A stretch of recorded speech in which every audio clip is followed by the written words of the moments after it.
How are you today?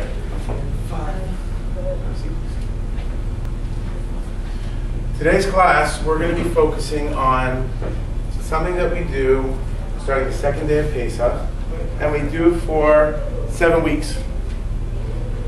And we know what halachot we do? We count the Omer. Okay. We're going to discuss a little bit about what the Omer is, and why do we count the Omer? How do we count the Omer? And what are the sources that we have for giving us the mitzvah of counting the Omer? Okay. Put together a presentation for you. I'm going to need a little bit of your help, and I'm hoping that we'll get through a lot of this today. If not, we'll continue with it tomorrow.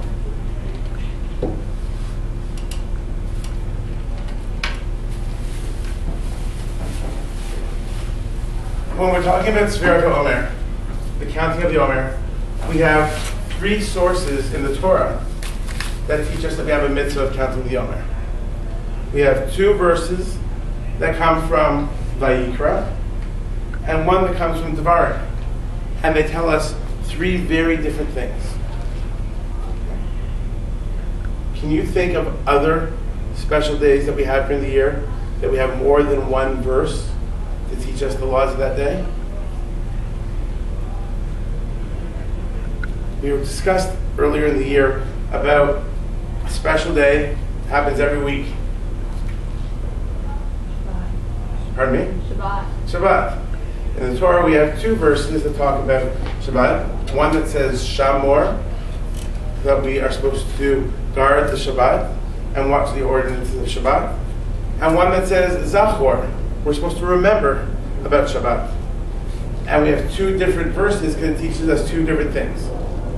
So let's look at the verses that we have here. And we'll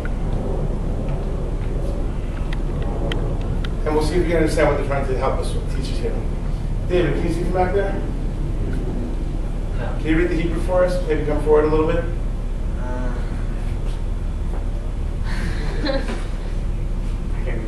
Can I read that? Sorry. Sure. וספרתם לכם ומכרת השבת ביום הזה הביאכם את שומר הטוב שבת Hatznufa. שבת תמידות תקינה. Thank you. Usfartem, and you shall count lachem for yourselves. Mimacharat Shabbat, from the day after Shabbat, from the day after the day of rest.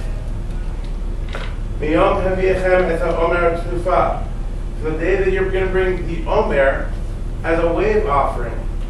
Sheva Shabbatot tmimot tiyena. 7 weeks, complete weeks, you shall have for your offering. Okay? So first of all, the Torah is telling us that the Omer is a korban. It's an offering. We're not talking about the korbanot that we have, other korbanot that we talked about, where you have an animal that's brought to the Beit Mikdash. But this is actually the Omer offering is done with grain. The next verse. Can I have a volunteer who'd like to try and read the Hebrew for us? Nicole? Want to give it a shot? Please. You can do a great job. Give it a shot. Ad le'parat hashabat hashavut hatufru Tisperu. tisperu Hamishim yom v'ha'arbatim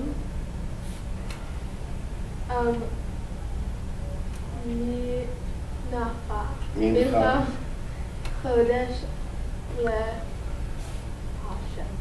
Mincha chadasha l'Hashem. Okay, and the English, Moshe? You shall count until the day after the 7th week. On the 15th day you shall bring a new meal offering to the Lord. Close to 50th day. Oh. Okay? So first, it's telling us that after the 7th week, we have the 50th day. This is very important to keep in mind that here we're told Sheva Shabbatot, Tmimot, 7 full weeks, and here it's telling us that we shall count for 50 days. until after the 7th week. We're going to come back to this because this is a bit of a problem. And I want to see if you guys can come up with what a problem we have here. And our last verse comes from Devarim. It reads, Shiva Shavuot Tispar Lach Mehachel Chemesh Bakama Tachel Tispor Shiva Shavuot. Gil, can you read for us the English? Can you see it from where you're sitting? You shall count 7 weeks for yourself from the time the sickle is the birth bud to the standing crop. You shall begin to count 7 weeks. Okay, so this is telling us a little bit about the timing for when we perform the mitzvah. We're counting 7 weeks, and we're given the number of 7 weeks, and it's from the time that a sickle. Does anyone know what a sickle is? Isn't it like one of those like things An icicle? that chop off the wheat? Exactly. It's a gardening tool. They use it when they're harvesting to cut the wheat.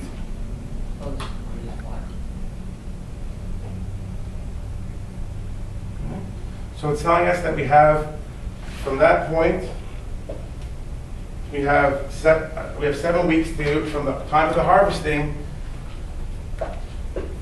that we do our counting. So it's telling us the time of the year that we do the counting. One verse tells us how long we count, which is for 7 full weeks. Another verse that tells us we count for 50 days.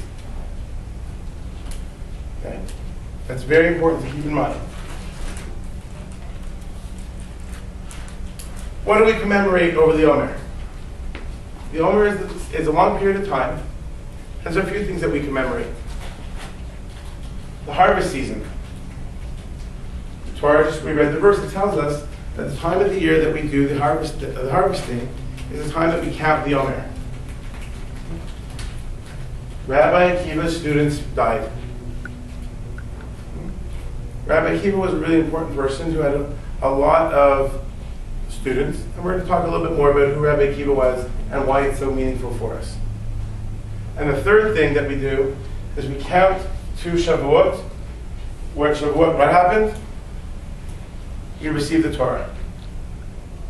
So before we go on, I want to ask you a question. Who here likes celebrating their birthday? Okay. Who here is looking forward to getting their driver's license? Oh. When it's time for you to get your driver's license, and let's say you know there's 2 months left, okay, until you can go get your permit or you can go get your license. Are you going to turn to yourself and say, that's 1 day gone, and the next day say, that's another day I'm counting towards when I can go get it, and now on the third day you say it's 3 days, or would you say, I have 60 days until it's my birthday and I can go get my permit or my license? And the next day you're going to say, I have 59 days left. And you're going to count down. Which way do you think is more natural for you to do? Count down. Count down. When we count the Omer, we don't count down. We count up. On the first day of the Omer, we're saying, today is day 1. And the second day we count is day 2. It's possible that if we know it's 7 weeks or 50 days, shouldn't we start at the top and count down? One of the answers that we can have for this is something that we discussed about Hanukkah and why you might count your Hanukkah candles from 1 to 8 versus 8 to 1. There's a few different ideas that you can come up with. Before we go any further, I want you to look at this, and this is your homework assignment for tonight. Answer the question, why we count up and not down? So for homework, I want you to research this. You can look it up in different sources. You can try and look it up on the internet. You can go find another rabbi in your community or in the school. You can look it might be in your Gateways to Judaism book. Okay? There are a lot of different sources you can use to find the answer to this. If you don't have the correct answer tomorrow, that's okay. But I want to see that you put some effort into trying to figure out an answer to this question. Why do we count up to 49 to 50 days or to 7 weeks?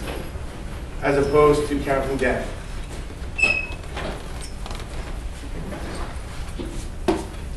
Take a minute, make sure you have this written down.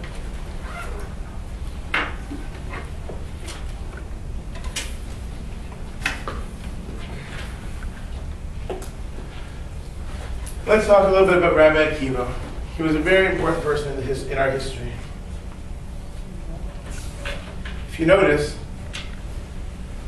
we have a momentum going downwards when we start talking about Rabbi Akiva. And yet, at the end, it starts coming up.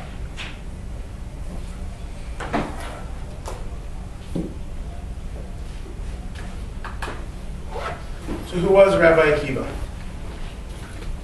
Kevin, can you read first?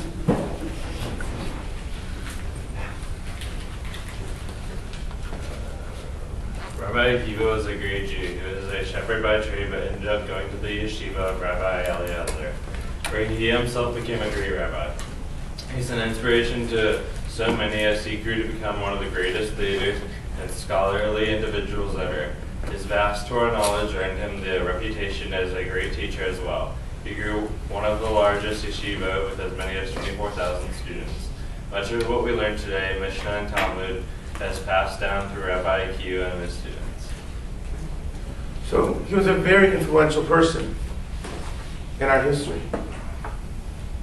And if you think back to some of the tefillah around Yom Kippur, at the beginning of the year we read through the Machzor and we talked about the 10 martyrs. And Rabbi Akiva was considered one of those 10 martyrs. At the end of his life, Rabbi Akiva was tortured.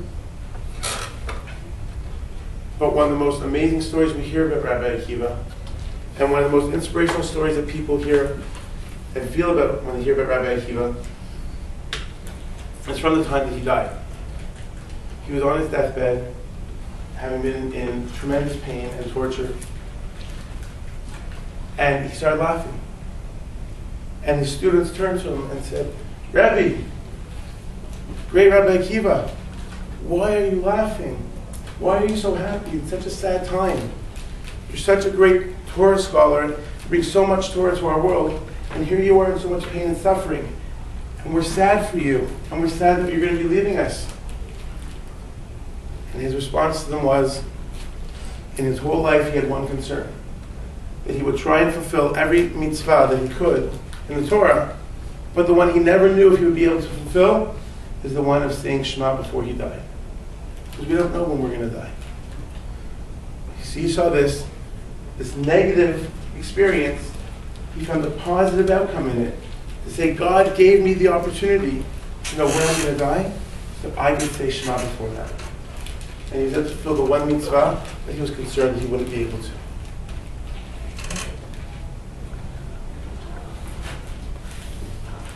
What does saying Shema before you die do for you? I mean, you're going to die. So That's a great question. That's a great question. It's a little bit more of an in-depth question, but the short answer for you, and we can spend more time looking into it, is that when we're saying Shema, we're accepting the greatness of Hashem. We're recognizing Him as the one and only God. It's a way of trying to show God that we believe in Him, that we are sorry for any sins that we've committed, and that by recognizing His greatness and His ultimate power in the world, that it's a way of trying to bring us closer to Him before we are taken to our judgment in Shemayim. And so the reason that we're told that we should say Shema is so that it brings us closer to God and a way to recognize what He does for this world and try and bring us closer to Him in order to help us have a better judgment in the world to come. Rabbi Akiva had 24,000 students. Rabbi Akiva's students were more than just students of Torah. Rather, they were the greatest rabbis of their generation. The Talmud teaches us that they died of a plague. The reason the Talmud gives us they died is that they did not show proper respect to each other. It's an amazing idea. Here you have the greatest Torah scholars of the generation, and yet they didn't know how to treat one another with the proper respect. It's not so simple to say that they were disrespectful. And we can spend a little bit of time examining what it really means in terms of a great Torah scholar showing respect or a lack of respect. It wasn't like they were going and, sitting in the Beit Midrash and turning to their friend and saying, "Hey, look at Rabbi so-and-so over there. He looks a little bit silly today," or making fun of each other in that sense. It was a different type of respect that they're talking about. Respect for the Torah and respect for each other's abilities and their knowledge of the Torah.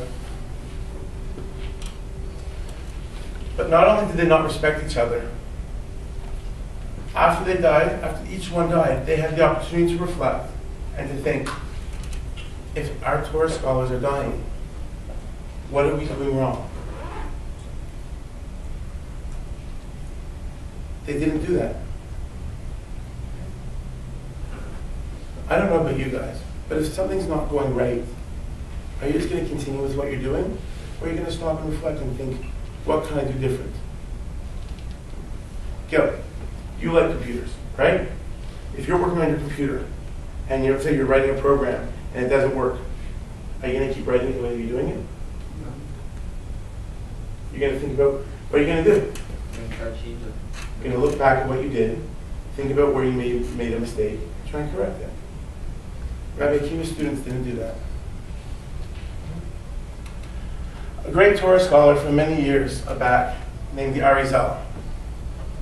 The Arizal teaches us that the following verse in the Torah, from the Torah portion of Balak, is actually not referring to the members of the Jewish people in the desert, but actually could be referring to Rabbi Akiva's students.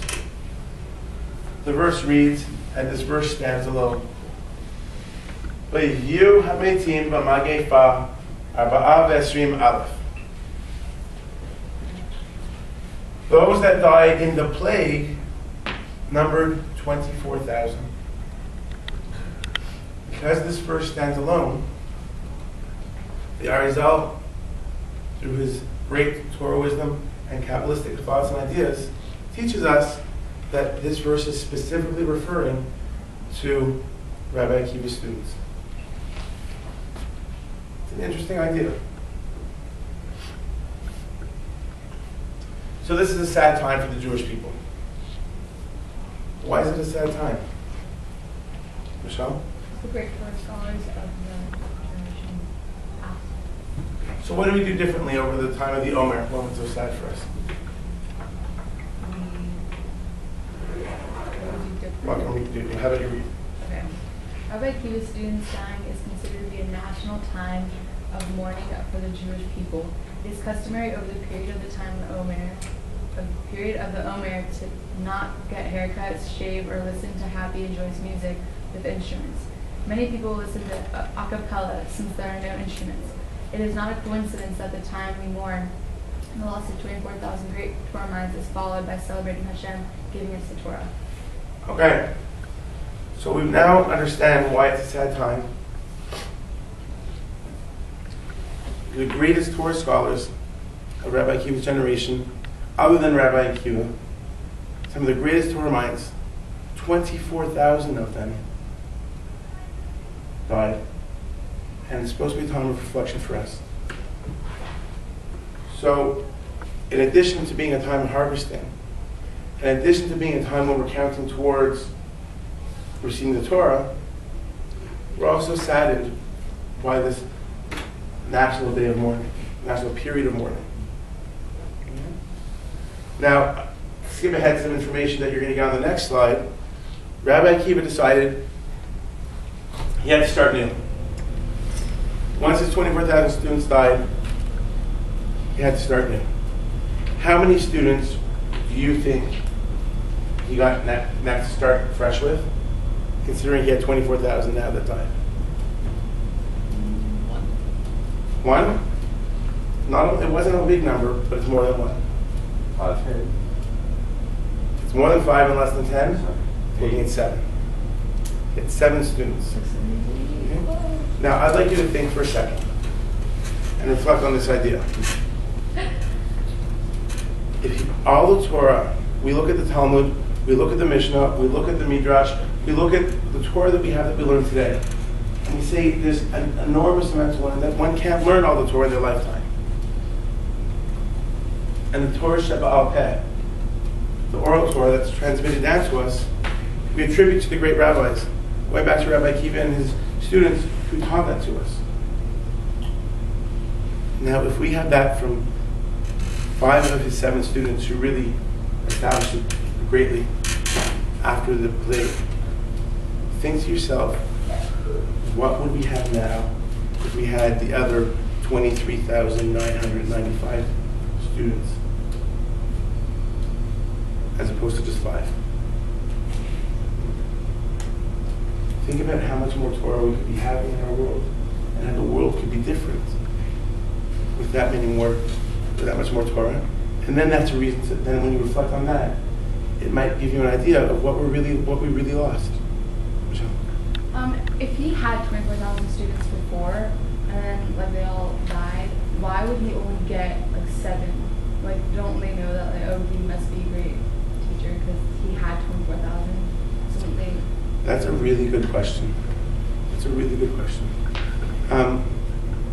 I don't have a great answer for you. My answer for you would be that the Torah scholars that he got were of an extremely high caliber, the ones that he had afterwards.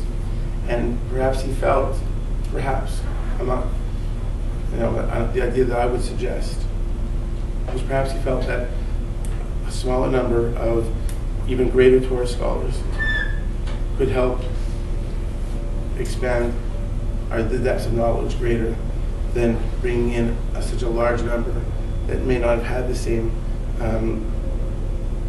background and knowledge and greatness in their learning and rabbinic skills as the ones that he did learn with. And it would be much more challenging to start from scratch to pick up that number. You also have to consider that the population base may have been just simply that much smaller. When you lose 24,000, it's a lot of people to lose. So we have to consider that as well, just from a practical perspective. But it's a good question. I'll try and find a more specific answer for you.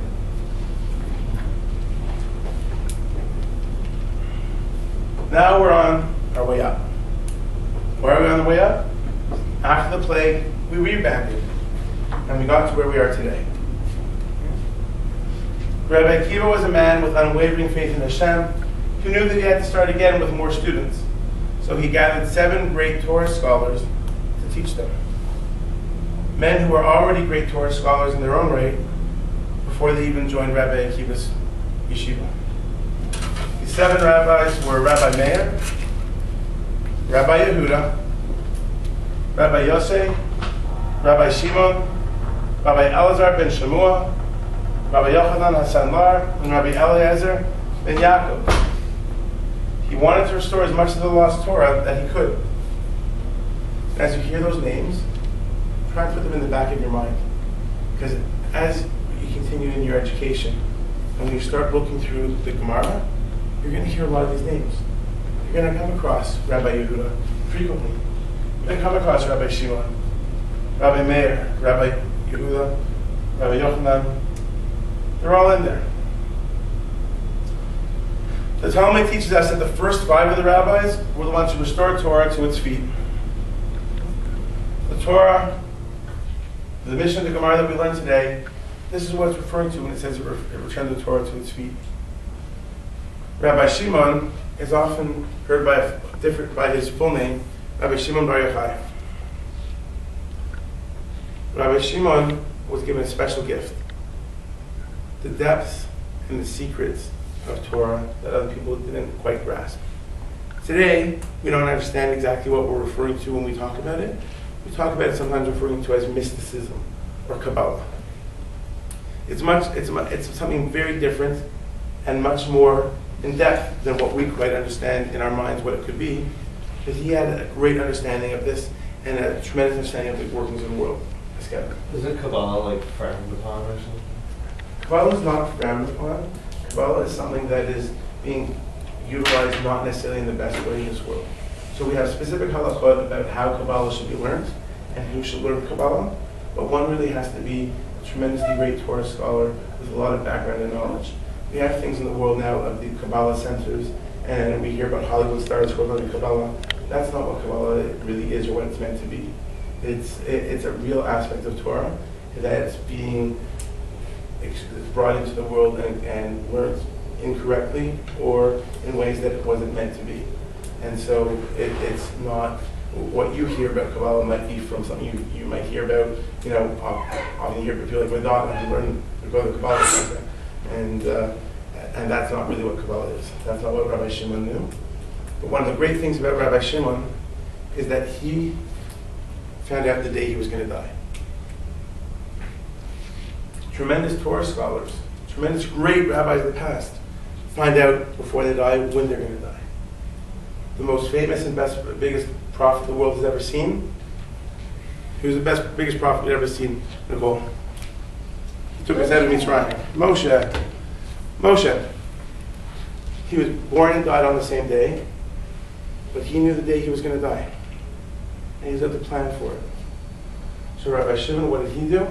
He gathered his students together in a place in Israel near Tzfat called Meron, and he shared all the Torah knowledge he had. In fact, the story goes that he had such understanding of the secrets of the world that he was able to get the sun to stop setting and the day to extend until he finished teaching all of his Torah. Because he knew that at the end of the day, he was going to die. But it was more important to him that he shared all of his Torah knowledge and the secrets of the Torah with the students, that he used, Hashem allowed him to use the powers of Kabbalah to extend the day. The day that he died was during the Omer. It was the 33rd day of the Omer. Anyone know what 30 is in Gematria, in the Hebrew letters? Lamed. And what's 3? Gimel. Lamed and Gimel together spells? Lag. So Lag BaOmer is a day that we hear about in the Omer. It's a day of celebration. David, you're from Israel. Do you remember Lag BaOmer in Israel? Not from Israel. You're not from Israel? No. Your parents are? Yeah. Okay, so you ever spend Lag BaOmer in Israel? No. If you go there, you see kids who from all around, they spend probably from Purim onwards, Pesach onwards, collecting wood from all over so they can build the biggest bonfires in the world.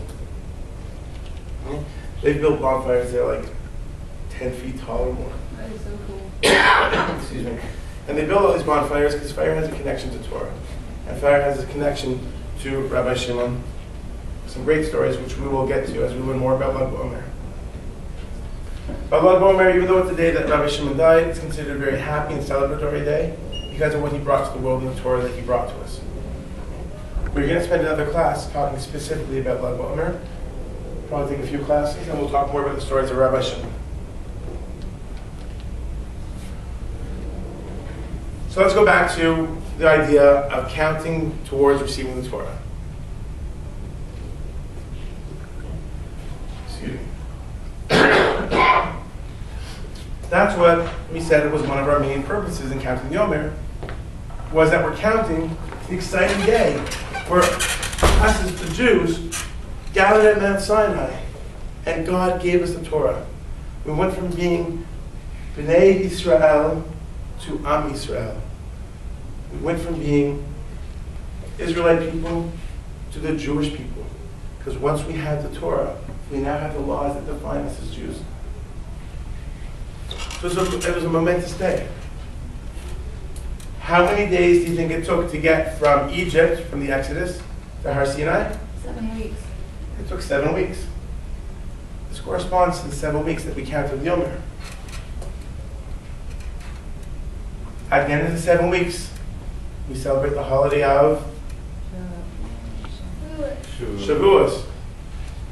And on the holiday of Shavuos, we're celebrating receiving the Torah. So it's a tremendous, exciting day, a tremendously exciting time. Well, let's go back to our verses. What did our verses say? The first verse told us how long are we supposed to count for? 49 days. 7 weeks. Yeah, that's 49 days. That's 49 days. Correct. What did the second verse tell us? We're supposed to count for how many days? 50. What's the problem with this? It's only 49 days, but 15 counts. 7 weeks is 49 days. The second verse said, we read till after the 7th week on the 50th day.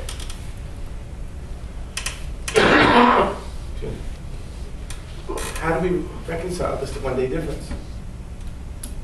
1 day, a misunderstanding of 1 day makes all the difference in the world. The Jewish people in the desert, when Moshe went on to Har Sinai to get the Torah from Hashem, they miscalculated by 1 day. What was the end result? The golden calf. The golden calf. So 1 day can make a huge difference. Yeah, but it couldn't have taken them 1 day to build the golden calf. Excuse me. You're correct. It did not take them 1 day. You think it would take them more than 1 day, but it actually took them a long time. And there's a wonderful midrash. Is this the thing where they do the thing in the fire? And Yeah, they got it. Yeah, we talked about the midrash where Micha threw a piece of gold in it that Moshe used to raise Yosef's bones. We can talk about that midrash again. And that the creation of the golden calf actually involved miraculous events. Events that are beyond the skills of man, but have to include godliness and spirituality. That was used in an incorrect way. So if the verse says to count 50 days and 7 weeks, the problem is that we're not sure what's the correct way. I'll tell you another problem that we have with the verses. One of the verses said that we count from the day after the rest day. What's the day of rest? Shabbat. We normally think of it as Shabbat. The oral Torah teaches us that it's really talking about the first day of Pesach. There was a group of Jewish people named the Karaites who only followed the written Torah. They never followed the oral Torah. They didn't believe in it. And so they would celebrate the counting of the Omer starting after the first Shabbat, after Pesach. The problem with that is that if you start counting, let's say Pesach is like this year. It starts on a Monday night. Okay? So you'd start counting the Omer after on the second night, which would be Tuesday.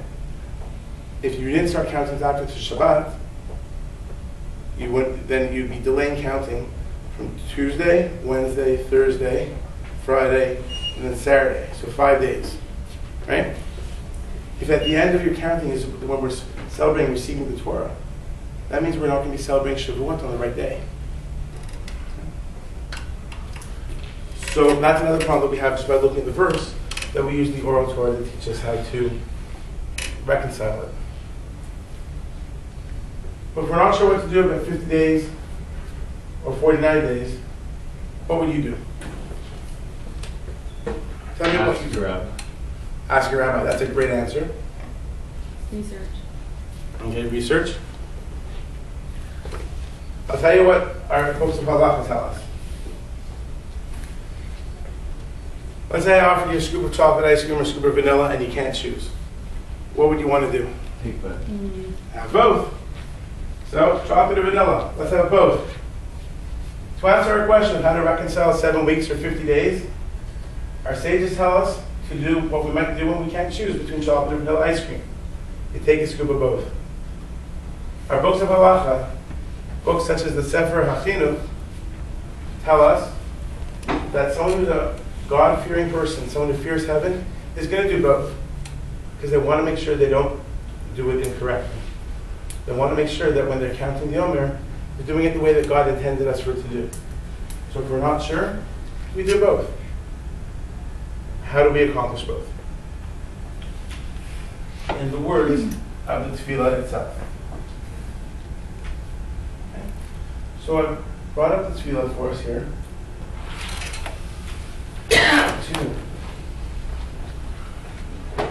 Let's read the text together, and so we can see how we're able to combine both together in one.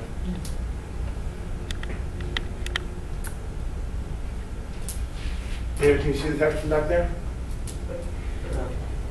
Can you?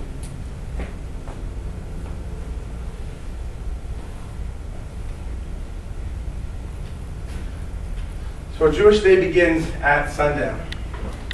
So when we count the Omer, we count it at night. We count it at night so that we can try and do the counting as soon as possible when the new day begins. Excuse me. Each day a person says the bracha. Let's read it together. It says, Baruch atah Hashem, Elokeinu melech haolam, asher kitshanu b'mitzvosav v'tzivanu, al svirata Omer. Blessed are you, Hashem, our God, King of the universe, who has sanctified us with his commandments and has commanded us concerning the counting of the Omer. Excuse me. On the first 6 days, a person then says, Hayom Yom blank Ba'omer. There's different customs whether they say La Omer or Ba'omer. In your Hebrew classes, you can discuss with your teachers, what's the difference between a lamed and a bet at the beginning? The lamed, do you know, David? The difference of lamed versus bet? Lamed is like La Omer is like of the Omer, and Ba is in the Omer. Ba Correct. Of, One is to the Omer, one is of the Omer, in the Omer. So there's different customs. But the first 6 days, because we haven't reached the week yet, you say today is blank days of the Omer. After 6 days, one starts to include the weeks. At the beginning of C period, the Georgia Math test will begin. Thank you.